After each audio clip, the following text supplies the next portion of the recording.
I want to say a few words about my father and why I believe this weekend is so important. They were more than cousins, they were best friends. Childhood playmates who grew up within the royal palaces, bound by blood and a connection deeper than most siblings.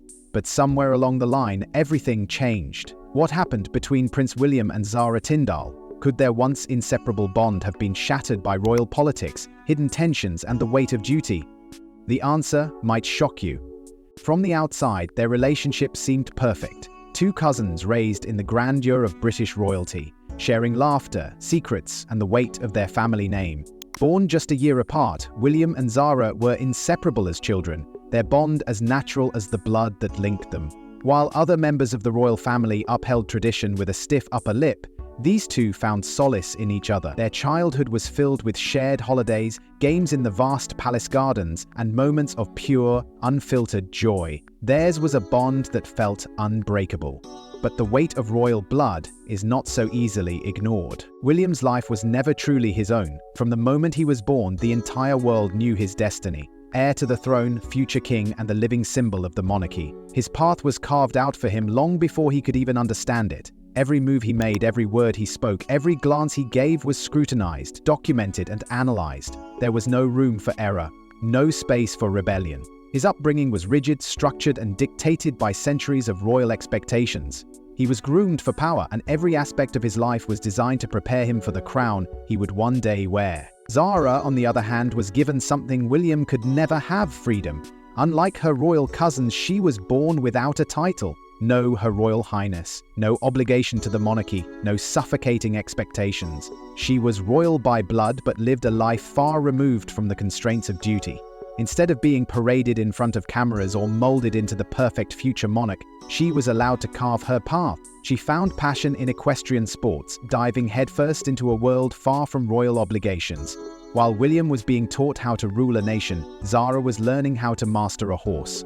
Free to fail, free to succeed, and free to live as she pleased. Despite these differences, they remained close well into young adulthood. William found in Zara a rare source of normalcy, someone who saw him not as a prince, but simply as family.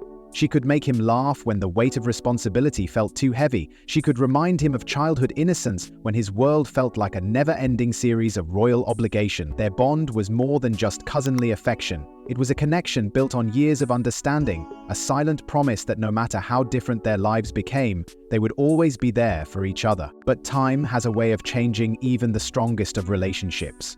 As the years passed, a quiet shift began to take place. It wasn't immediate, nor was it dramatic. There was no great argument, no falling out. Instead, it was a slow, subtle erosion, like the tide pulling away from the shore, barely noticeable until the distance had grown too vast to ignore. They no longer spent holidays the way they once had. Their conversations, once effortless, became occasional.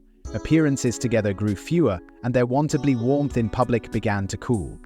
Rumors swirled. Some whispered of hidden tensions within the royal family, of unspoken rivalries, of conflicts neither had asked for but were forced to navigate.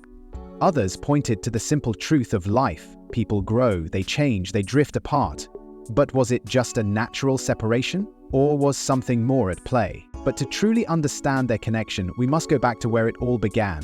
Their early years growing up in the shadow of royalty. Imagine growing up in a world where your every move is watched. Every smile, every misstep, every fleeting moment of rebellion was dissected by the public eye. Now, imagine having one person who understood it all, not just as an observer, but as someone living through the same pressures, the same expectations, the same relentless scrutiny. That was Prince William and Zara Tindall. More than cousins, they were childhood best friends, bound not only by blood but by the unique reality of being born into the most famous family in the world, and for a time, their world was small, safe, and full of unbreakable trust. They were born just a year apart, William in 1982, Zara in 1981, a closeness in age that naturally wove their lives together. They didn't need words to understand what it meant to be royal. It was a weight they were born carrying, even if it rested differently on their shoulders. Their homes were just miles apart, their lives intertwined in ways the public never saw, whether it was the grand halls of Buckingham Palace or the sprawling green fields of Balmoral Castle. They moved through their childhood side by side. Summers at Balmoral became tradition. Long days of adventure, family gatherings that blurred the lines between royal duty and childhood play, a temporary escape from the rigid structure of palace life. Here, among the rolling hills and endless skies, William and Zara weren't heirs or royals. They were simply two children, free to be who they were without the weight of expectation pressing down on them. But their worlds, though similar, were never truly the same. William was the future king, the heir to a throne built on centuries of tradition. Every step he took, every lesson he learned was calculated and deliberate. His life was a blueprint of what was to come, carefully constructed by those who understood the gravity of his role. There was no room for missteps, no space for choices that deviated from the path set before him. Zara, on the other hand, was raised just outside the suffocating grasp of royal obligations. She was the queen's granddaughter, but she was never given a title. Unlike William, she was not bound to duty from the moment she took her first breath. There were no formal protocols governing her every move, no endless royal lessons preparing her for a life of service. Instead, she was given something rare in the royal family: freedom. While William's days were meticulously planned, filled with tutors, etiquette lessons, and an ever-growing awareness of the throne that loomed in his future, Zara was allowed to explore. She was drawn to horses, a passion that consumed her, leading her far from the polished halls of the palace and into the world of competitive equestrian sports. Where William was shaped by the expectations of an entire nation, Zara was shaped by her ambitions. And yet, despite their vastly different upbringings, despite the diverging roads that were already forming beneath their feet, their friendship remained effortless. They had an unspoken understanding, a bond that transcended the titles and the obligations. For William, Zara was a glimpse into a life he would never have, a life where choices were made out of passion, not duty. For Zara, William was a reminder that even the most privileged life came with its burdens. She saw the weight he carried long before the world did. She understood that behind the polished image of a prince was a boy who just wanted to be seen, not as an heir, but as a person. But childhood is fleeting, and even the strongest bonds are tested by time. As they grew older, their paths began to take dramatically different turns. The boy destined to be king and the girl born without a title were about to step into two very different worlds that would slowly, inevitably, begin to pull them apart. What happens when two childhood best friends are forced to walk opposite roads, one toward the throne, the other toward freedom? For years, Prince William and Zara Tindall had been inseparable, their bond immune to the formality of royal life. But no friendship, no matter how strong, can escape the forces of destiny. One was born to rule, the weight of an entire nation resting on his shoulders. The other was born to live free from obligation, free from expectation. Their paths had been written long before they were old enough to understand them, and as they stepped into adulthood, the roads they once walked together began to split apart. William's future was set in stone from the moment he was born. There was no question, no room for choice. He would one day be king. His life was a carefully structured roadmap, each step designed to mold him into the perfect monarch. Eton College, one of the most prestigious schools in Britain, was his training ground, a place where discipline, duty, and leadership were drilled into him. From there, he moved to the University of St. Andrews, where, for a brief moment, he experienced something close to normalcy until the weight of expectation pulled him back. Military training at Sandhurst followed, and his time as a search and rescue pilot in the Royal Air Force was another calculated step in his journey toward the crown. Every move was strategic, every decision made not for himself, but for the institution he represented. His life was no longer his own. It belonged to history, to the monarchy, to a future he could never escape. Zara, on the other hand, was given a life William could only dream of. Born without a royal title, she had the rare luxury of choice. There were no protocols to follow and no obligations to fulfill. She was not required to bow to tradition or sacrifice her identity for the sake of the crown. Instead, she carved out her destiny, one defined by passion rather than duty. Equestrian sports became her world, and she thrived in it. No royal advisors were guiding her path, no expectations dictating her future. She was free to fail, free to succeed, free to be whoever she wanted to be. While William was being prepared to lead a nation, Zara was preparing to compete in the world's toughest equestrian events. One life is bound by responsibility, the other by ambition. As the years passed, the difference between them became impossible to ignore. William was a public figure, scrutinized at every turn. Zara was private. Her life was dictated only by her own choices. He belonged to the people. She belonged to herself. And yet, through it all, they remained close.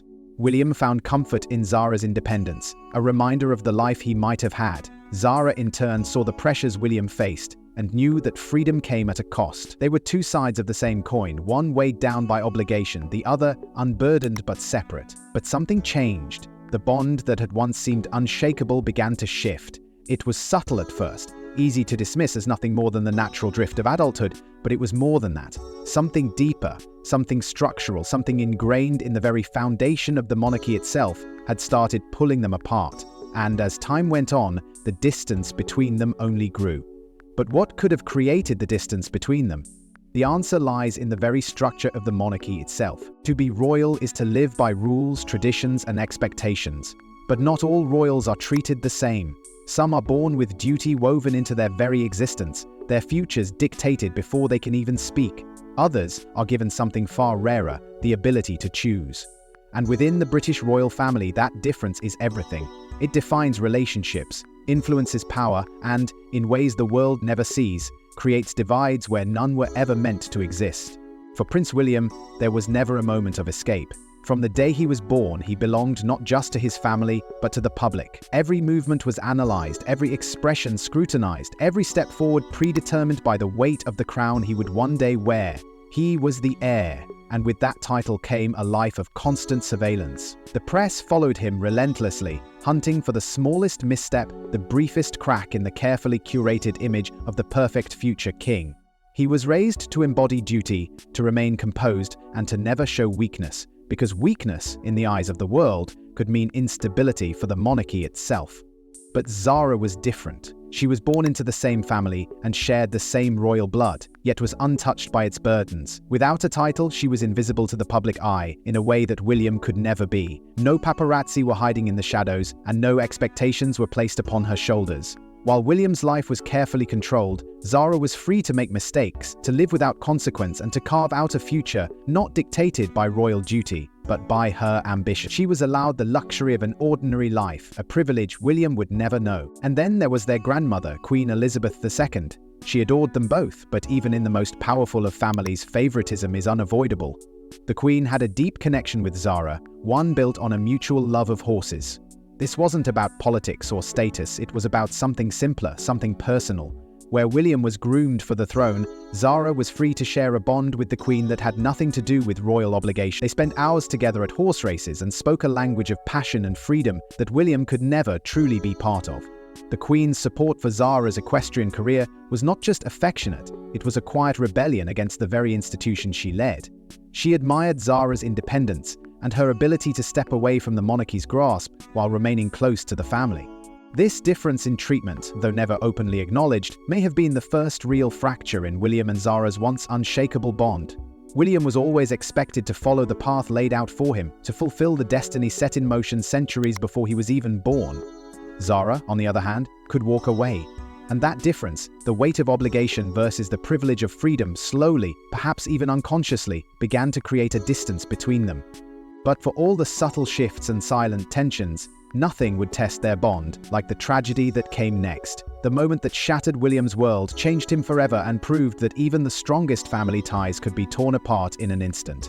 Because in 1997, everything they knew would come crashing down.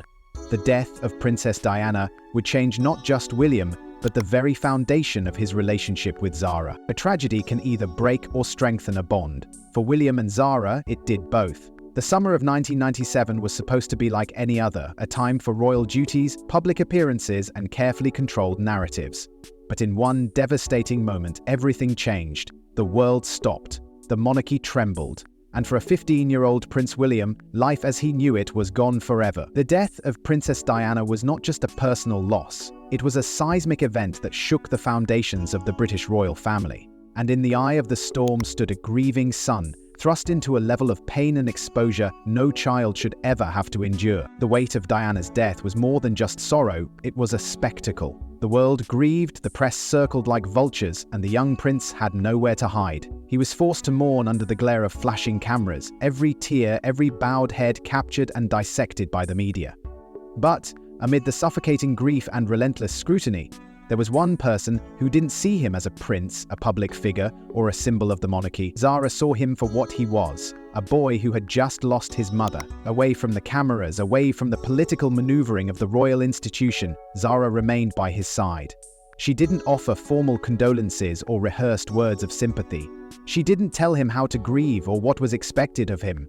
She simply stayed, a quiet presence in the chaos, a link to the childhood that was slipping away far too soon. While the rest of the world demanded a royal response, she gave him something infinitely more valuable: family, stripped of duty, expectation, and the ever-present weight of the crown. In the weeks and months that followed, their bond deepened.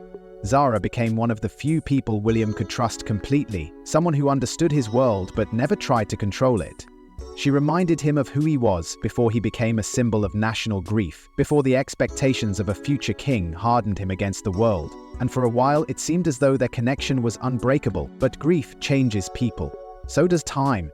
As the years passed, the royal machine moved forward and William was drawn deeper into its orbit. He had responsibilities now, public engagements, military training, and preparations for a throne that, whether he wanted it or not, was waiting for him. Zara, free from the constraints of royal obligation, continued down her path. She built a life on her terms, focusing on her passion, her independence, and a future that was hers to shape.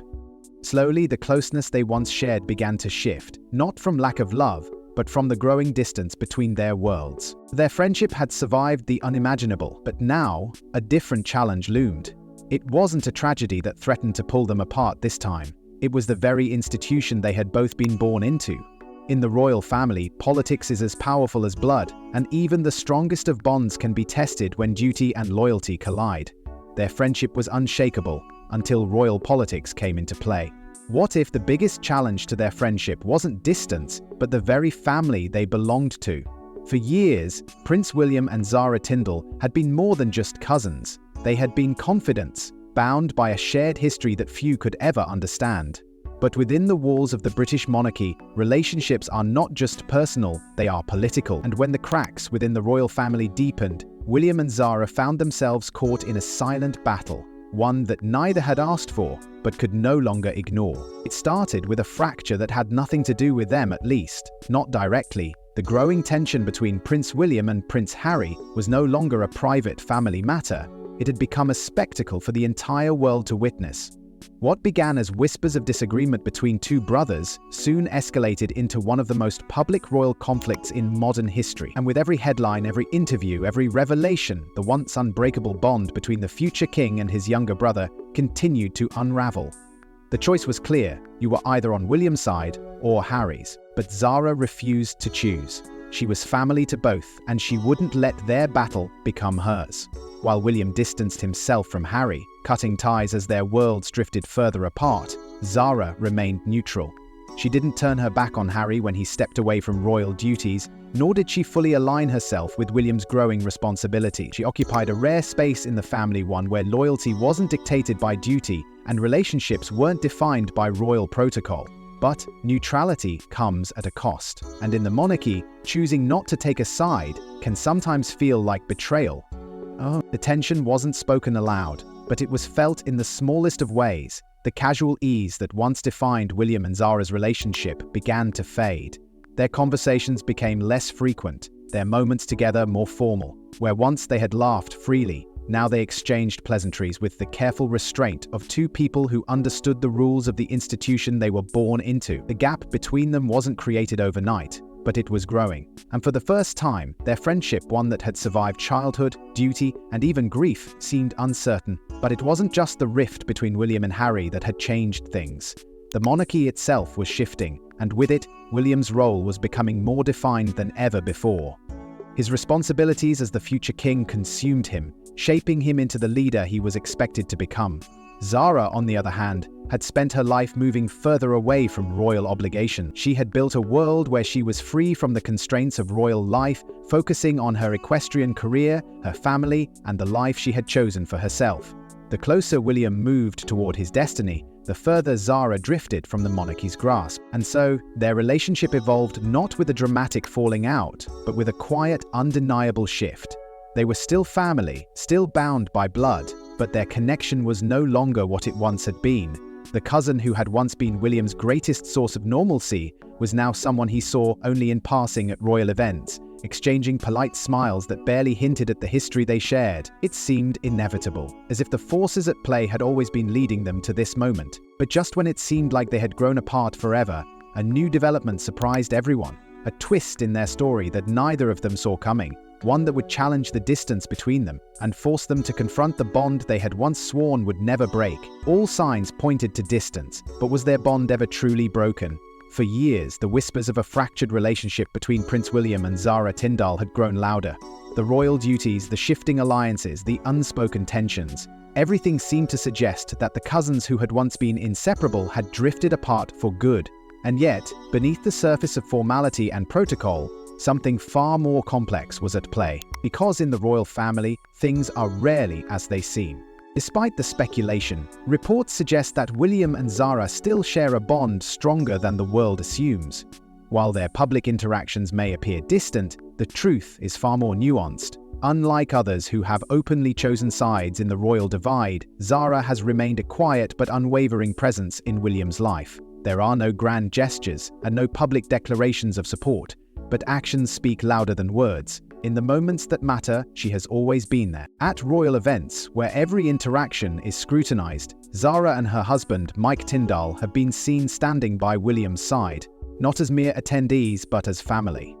When tensions within the monarchy have run high, when the weight of expectation has threatened to consume him, Zara's presence has been a silent but powerful reminder that not all ties are dictated by duty. She does not exist within the inner workings of the monarchy as he does, but she remains connected in a way that matters, not through obligation, but through choice. For William, personal relationships have become increasingly difficult to maintain. His role as the future king has consumed him, demanding more of his time, his energy, and his identity. The monarchy does not allow for sentimentality, it requires sacrifice. Friendships fade, priorities shift, and the world he exists in leaves little room for anything beyond duty. But Zara, unbound by the same constraints, has never needed an official role to stay close. She has carved her own space within the family, one that allows her to be present without being controlled. The question is not whether they have drifted apart, but whether their bond can ever return to what it once was. Can William, weighed down by the expectations of an entire nation, still hold on to the cousin who once represented his last grasp at normalcy? Can Zara, living a life outside the shadow of the throne, continue to be the quiet force of support she has always been? Or will the pressures of the crown finally sever the connection that has survived for so long? As William moves closer to the throne, one question remains: will Zara still be by his side? The weight of the crown changes everything. Will it change this bond forever? For years, Prince William and Zara Tindall have walked parallel paths, linked by blood, bound by history, but shaped by vastly different realities.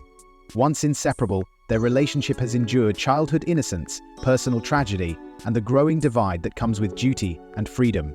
But now, as William inches closer to the throne, the question looms larger than ever. So what happens to a bond when one must bear the burden of a kingdom while the other remains on the outside looking in? William's responsibilities have never been greater. His role as the future king is no longer a distant concept, it is an impending reality. Every move he makes is now in preparation for his ascension. Every decision calculated to protect the monarchy's stability. There is no room for error and no time for distractions. The expectations placed upon him are heavier than ever, and as history has proven, the closer one gets to the crown, the smaller the world becomes. Friends drift away, priorities shift, and even family relationships can become casualties of duty. Zara, on the other hand, remains exactly where she has always been: free. She has built a life untouched by royal obligation, and no indication will ever change. She has no formal role in the monarchy and no official duties to uphold. Her world is defined by personal ambition, her love for equestrian sports, and the independence she has fiercely maintained. Unlike William, she is not bound to the institution, and with each passing year, the difference between their lives grows starker. She has always been the cousin who walked a different path, and now that path is leading her further away from the inner workings of the royal family. Yet, for all their differences, family obligations still tether them together. Weddings, funerals, coronations, moments when duty forces them into the same room, when the past feels closer than the present. These occasions may serve as reminders of what once was, but they are not the same as the long afternoons at Balmoral or the shared laughter of their younger years. Those moments, the ones that made them more than just cousins, are becoming rarer. Their childhood friendship may never fully return. Too much has changed. William, who once sought Zara's company as an escape from royal life, is now a man who must embrace it fully. The Zara who once offered him solace in his grief is now focused on her own life, her own family. But if time has eroded their closeness, it has not touched their loyalty. There is no animosity, no public rift. They remain bound by respect, by shared memories, by the understanding that even if they no longer walk side by side, they will always be family. The royal family is an ever-evolving entity, shaped by tradition, but never immune to change. What it demands of its members today may not be what it demands tomorrow. The future is uncertain, unpredictable, and so, the question remains, will their bond survive the next chapter? Or will history do what it always has and rewrite the relationships of those destined to wear the crown? One thing is certain, royal bonds are complicated, but some friendships never truly fade. Thanks for watching, don't forget to like and subscribe, and we will see you in the next one.